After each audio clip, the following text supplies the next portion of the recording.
Have you ever felt like you're moving at 1,000 miles an hour, but not actually going anywhere? It's a strange, disorienting paradox of modern life. Your calendar is a fortress of overlapping appointments. Your phone is a relentless stream of notifications. And your mind feels like a browser with 100 tabs open, all playing different videos at once. You are, by every metric, incredibly busy. You are productive. And yet, at the end of the day, when you finally collapse into bed, there's a nagging, hollow feeling that despite all the motion, there has been no real progress. It's the sensation of churning water without a rudder, of running on a hamster wheel that's spinning ever faster. We're told that the key to success is to do more, to move faster, to optimize every second. But what if that's not just wrong, but the very source of our problem? What if the most powerful thing we could do is nothing at all? This isn't a question about laziness or productivity hacks. It's a fundamental inquiry into the source of clarity, strength, and genuine insight. Why is it that in an age with more information than ever before, we feel less wise?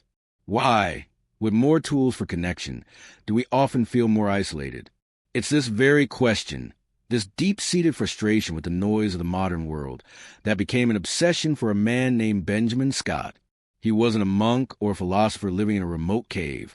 He was a man standing right in the heart of the storm, and he realized that the relentless pace of his life was not a measure of success, but a symptom of his impending collapse. This is the story of his journey, a journey away from cacophony and into profound, world-altering power, stillness. It's a search for an answer to the question that haunts so many of us: how we find strength not by adding more, but by taking everything away. To understand the breakthrough Benjamin Scott documented in his work, you first have to understand the world he came from. You have to see the man he was before his quest began, because he was, in many ways, the perfect embodiment of the problem he would later solve. Scott was a senior strategist at one of the most aggressive and successful technology consulting firms in the world. His life was a meticulously curated monument to efficiency. He slept 4.5 hours a night, a habit he'd biohacked to perfection. His meals were nutritionally optimized shakes consumed at his desk. His days were partitioned into 7-minute blocks, a system he developed to squeeze every last drop of productivity from the day. He was a master of data, a wizard of predictive analytics.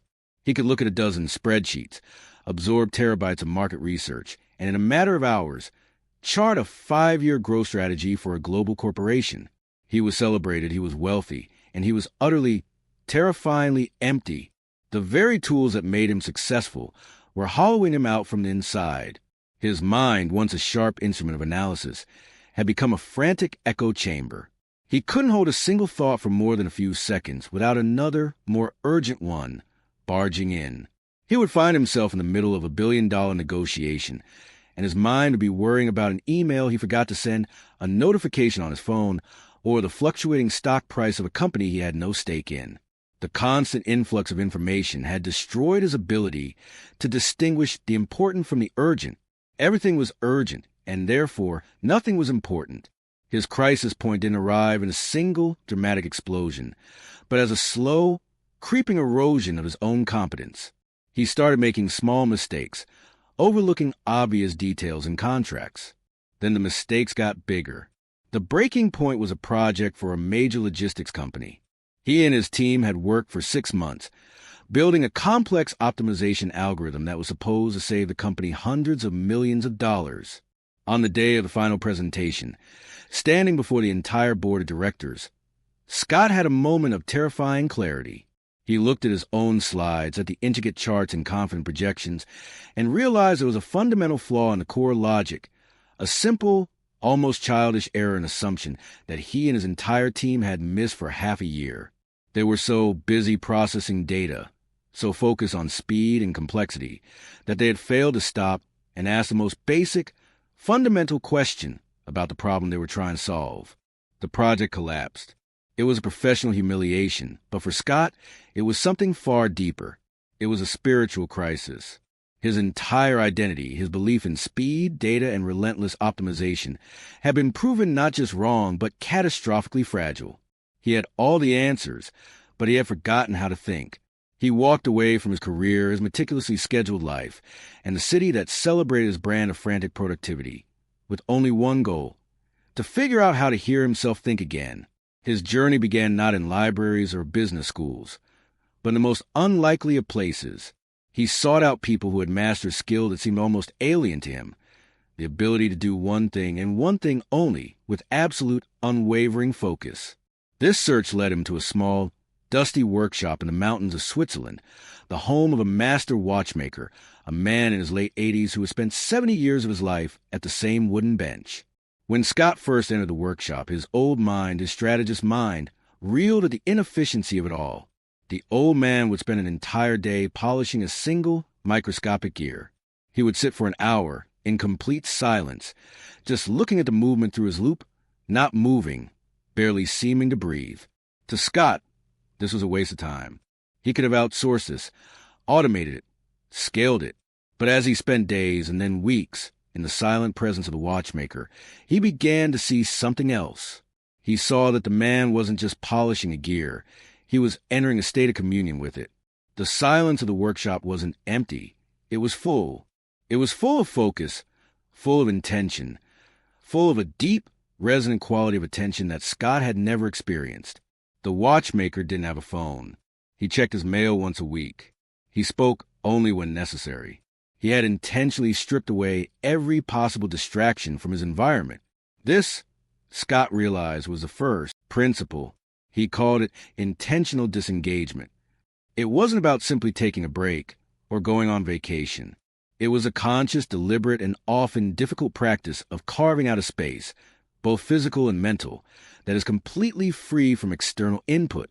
It's not about escaping the world, but about creating a sanctuary where your mind can finally stop reacting and start processing. He learned that the human brain, for all its power, has a finite capacity for attention. The constant barrage of emails, news alerts, and social media updates doesn't just distract us. It consumes that finite capacity, leaving us in a state of perpetual cognitive overload. We never give our minds a chance to file away old information, to connect disparate ideas, to let subconscious thoughts bubble to the surface. Intentional disengagement is the act of closing all the browser tabs. It's turning off the engine of input so that the engine of insight can finally begin to work. Scott started practicing this himself, starting with just 10 minutes a day in a silent room. At first, it was torture. His mind screamed for stimulation. But slowly, gradually, something began to shift. The frantic energy began to subside. Ideas he'd been wrestling with for months suddenly resolved themselves. He started to feel a sense of clarity and control that had been absent for years. He realized that the watchmaker's power didn't come from his hands. It came from the sacred silence he had built around his work, a silence that allowed for a level of focus and mastery that was impossible in a world of constant noise. But as Scott integrated this principle of intentional disengagement into his life, he encountered a new, more subtle problem. He had become adept at finding stillness in a quiet room. He could meditate, he could journal, he could sit in silence for hours. He had found his inner watchmaker's workshop. The issue was, he couldn't take it with him. The moment he stepped back into the chaos of the world, an airport, a busy street, a tense conversation, the old franticness would come rushing back. The peace he cultivated in isolation felt fragile, like a soap bubble that popped the instant it touched the real world. He felt like he was developing two separate selves: the calm, centered man who existed in his sanctuary, and the reactive, stressed man who had to navigate everything else. The first principle was powerful, but it wasn't the whole answer. It taught him how to retreat, but not how to engage. His search for the next piece of the puzzle led him to a very different kind of master, a world champion poker player. He spent a week observing her in the high-stakes rooms of Las Vegas. Here, the environment was the exact opposite of the watchmaker's workshop. It was a cauldron of psychological pressure, deception, and managed chaos. Yet, in the middle of it all, this player was an island of profound calm. But her calm was not a passive, meditative state. It was an active, predatory stillness. Scott watched her for hours and noticed that while she appeared outwardly still, her attention was incredibly dynamic. While other players fidgeted, checked their phones between hands, or got lost in their own internal monologue, she was doing something else entirely. Her stillness was a tool. It quieted her own internal noise, the fear of losing the ego of winning, so that she could direct her entire cognitive capacity outward. She was observing. She noticed the almost imperceptible tremor in an opponent's hand as he made a big bet. She saw the microscopic flare of a nostril when another player was bluffing. She tracked betting patterns, body language, and the subtle emotional currents of the entire table with a level of perception that was almost supernatural. This was the second principle, which Scott termed active observation. If intentional disengagement is about eliminating inputs to achieve internal clarity, active observation is about using that internal clarity to perceive the existing inputs of the world with radical fidelity. It is the art of seeing what is actually there, unclouded by your own internal chatter, your own biases, and your own emotional reactions. The poker player couldn't retreat to a quiet room. She had to find her stillness in the heart of the storm. Her power came not from blocking out the world, but from seeing with a clarity that her opponents, lost in their own mental noise, couldn't possibly match. Scott realized that true stillness wasn't about being in a quiet place. It was about having a quiet mind. The poker player had trained herself to maintain that quiet mind even under immense pressure, and this allowed her to absorb and process information far more effectively than anyone else at the table. It was a stillness that was engaged, sharp, and powerful, a weapon forged in silence and wielded in chaos. For months, Scott wrestled with these two seemingly contradictory ideas. On one hand, there was a watchmaker who achieved mastery by retreating from the world into a sanctuary of perfect, isolated focus. On the other, the poker player who achieved mastery by maintaining an unshakable inner calm in the very center of a chaotic, high-pressure environment. One was about disengagement, the other about intense engagement. It felt like a paradox. Was the answer to hide from the world, or to face it with a kind of hyper-awareness? The two principles felt like separate paths, and he couldn't see how they connected. The grand synthesis, the unifying aha moment, came to him not in a moment of quiet contemplation or intense observation, but while doing something utterly mundane, washing dishes. As he stood there, feeling the warm water on his hands, his mind, now trained in both disciplines, finally connected the dots. The watchmaker and the poker player were not opposites. They were two halves of a single, powerful cycle. The true power wasn't in choosing one or the other, but in mastering the rhythm between them. The watchmaker's workshop, the practice of intentional disengagement, is where you go to sharpen the blade. It's where you quiet the noise, process your thoughts, and cultivate that deep, internal stillness. It is a necessary act of retreat and recovery, where you build a foundation of a quiet mind. But the blade is not meant to stay on the sharpening stone. Its purpose is to be used. The poker table, the practice of active observation, is the arena where you wield that sharpened blade. You take the internal calm you cultivated in your sanctuary, and you carry it out into the complex, noisy world. That stillness becomes a lens, allowing you to see the world with the poker player's profound clarity, to listen with genuine attention, decisions not from a place of frantic reaction, but from a place of grounded perception. This was the core insight of his entire journey. Stillness is a destination. It's a portable tool. The ultimate goal is not to live permanently in the watchmaker's silent workshop. The goal is to be able to bring the essence of that workshop, the focus, the clarity, the quiet mind, with you to every poker table you sit at in life, whether that's a boardroom, a difficult family conversation, or a creative project. The power isn't created by the stillness itself. The stillness creates the conditions for power. It creates the space for insight, the clarity for effective action, and the presence for deep connection. It's a dynamic process. Retreat to disengage and sharpen your mind. Then, re-engage with that sharpened mind to observe and act with profound effectiveness. Then, when the noise begins to overwhelm you again, you retreat once more. It is a cycle of renewal and performance, a rhythm that allows you to be both at peace and powerfully effective in a world that is constantly trying to pull you in a million directions at once. So what does this journey, from the burned-out strategist to the man who understood the rhythm of stillness, mean for us right here, right now?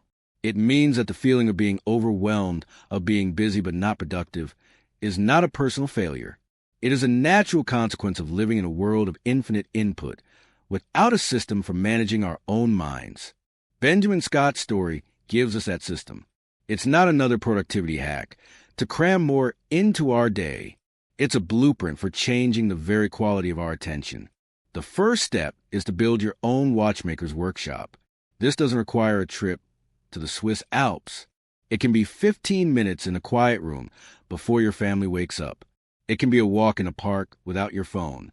It is a scheduled, sacred time for intentional disengagement, a non-negotiable appointment with yourself to simply let the mental dust settle. The second step is to start practicing active observation at the poker tables of your own life. The next time you're in a meeting, instead of thinking about what you're going to say next, try to truly listen. Observe the dynamics in the room. In your next conversation with a loved one, put your phone away and give them the gift of your undivided, quiet attention. See what you notice. This isn't about achieving some enlightened state of permanent zen. It's about practice.